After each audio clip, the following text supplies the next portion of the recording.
ওয়া ফি রিওয়ায়াতিন ক্বালা আন-নবী সাল্লাল্লাহু আলাইহি ওয়াসাল্লাম মান সাল্লা সালাতাল আসরি মিন ইয়াউমিল জুমআ, আমার উম্মতের কেউ যদি জুমার দিন আসরের নামাজ পড়ে, বলেন জুমার দিন কি পড়ে?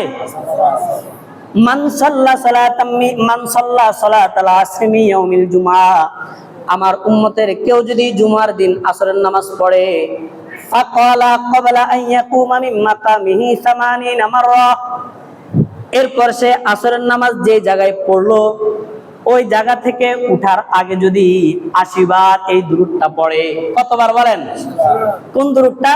আল্লাহুম্মা সাল্লি আলা মুহাম্মাদিন নবিয়্যিল উম্মি ওয়া আলা আলিহি ওয়া সাহবিহি ওয়া সাল্লিম তাসলিমা।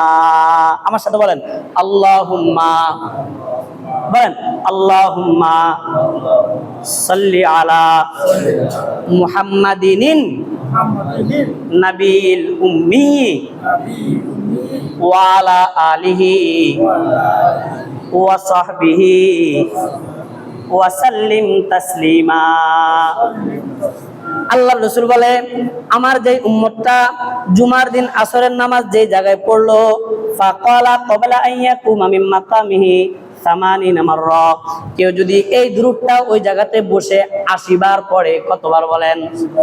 গুফিরাত লাহু যুনুবু 80 আমা, আল্লাহ পাক পরওয়ারদিগার আলম তার 80 বৎসরের গুনাহ মাফ করে দিবে, সুবহানাল্লাহ। এরপর ওয়া কুতিবাত লাহু ইবাদাতু 80 সানা, আল্লাহ পাক পরওয়ারদিগার আলম 80 বৎসর লাগাতার নফল ইবাদত করলে যে সওয়াব, আল্লাহ পাক তাকে ওই সওয়াব দান করবে, সুবহানাল্লাহ।